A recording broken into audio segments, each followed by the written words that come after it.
Fran and I are both, I hate to use the word atheist because it just really, it might turn people off, but we're deadheads. We were part of the Grateful Dead scene for many, many years, and the central theme that came out of that, as far as we could tell, was peace and love. We sold after shows and stuff. And when people are on LSD and stuff like that, and they come out and see the colors, they immediately go in their pocket and buy. It was a great audience to sell to. We're hoping at some point that it will support us. We're in a very, very, very small town. Very lucky to be married to a beautiful woman and spend time with her. It's our business. At the present time, we're doing all the work ourselves. That can be a drag also, but fortunately for us, we love each other. It usually works. I think these little bottles might work, honey. Yeah. Should we try them? Sure.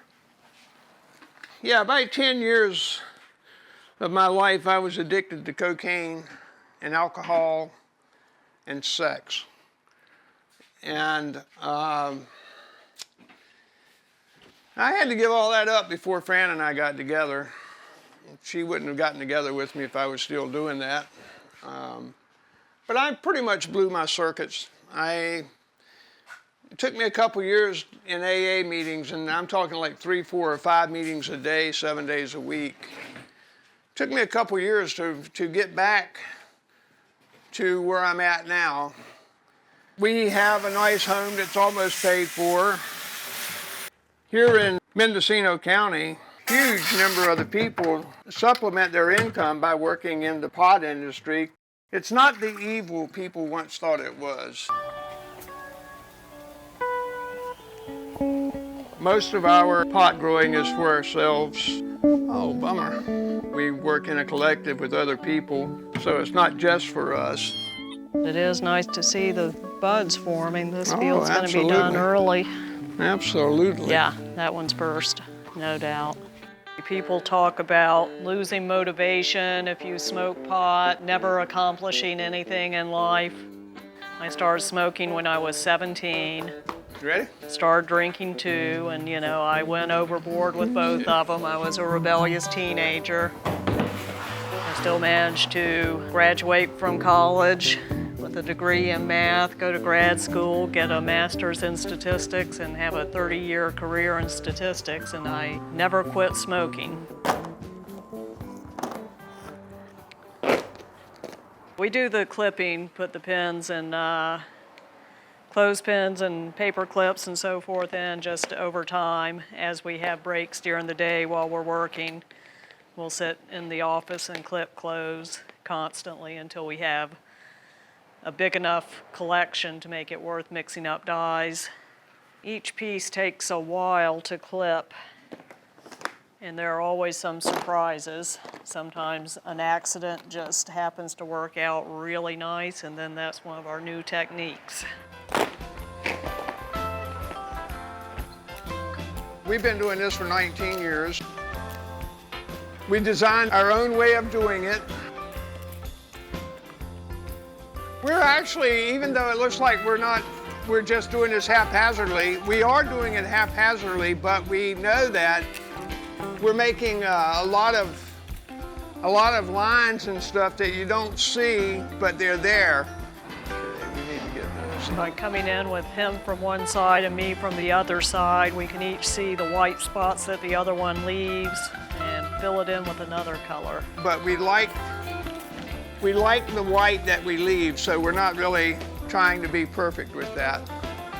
The people who just use rubber bands and stuff, they put their stuff in barrels of dye. We've never done that. Our thing is completely unique. When we first started doing this, we had a tie-dye party, and everybody else followed the instructions in the book and stuff. Everyone wanted to make spirals. But I've always been, my mom said I'm bass backwards to the world. I took a lot of LSD many years ago. It definitely established who I was in that regards. We're trying to find the best way to do these spots where it's tied tight. These might come out a little too fast. Last time we tried syringes, but that was a little difficult, so I'm not sure if we have the right solution just yet. The trick is getting enough on so that it gets all the way down in there, so that when you open it up, it's not just white on the inside, but not so much that it all turns into one big brown spot.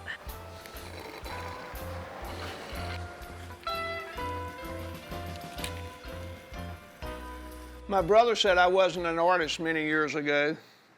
Pissed me off. Said he was a craftsman, not an artist.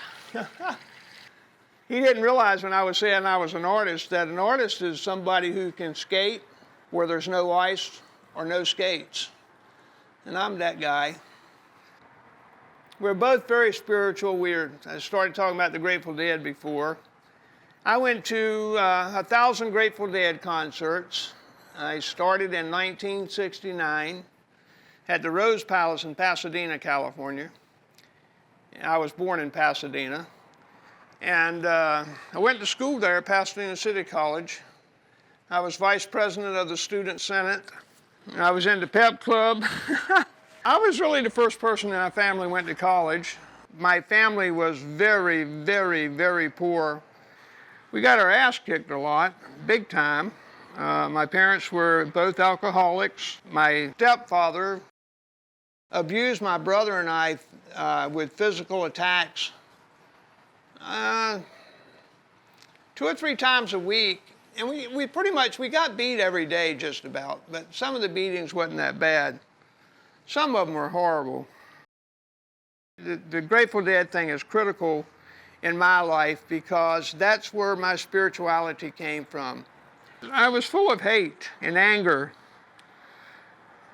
When I went there to the shows and stuff, I would kind of be uptight and angry and all like that.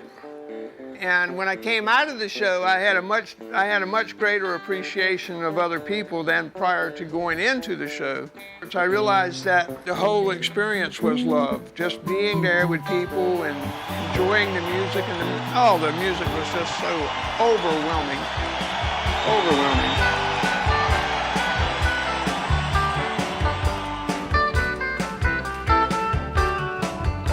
What colors have you not done? I think we got them all. You've done them all? Yeah, you done purple? Yeah, there's some purple on there. All right, I'm gonna throw a little more purple in. Can't go wrong with a little more purple.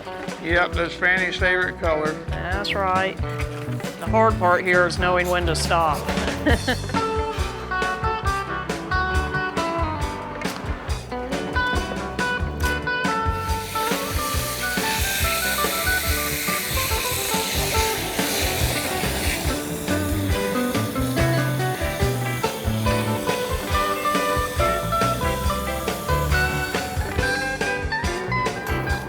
Oh, look at that. What a beautiful, beautiful shirt. Look at this one, honey. Isn't that beautiful? Yeah, very cool. My wife and I both believe that people who wear tie-dye have a kind, loving heart. We actually see color as a form of love.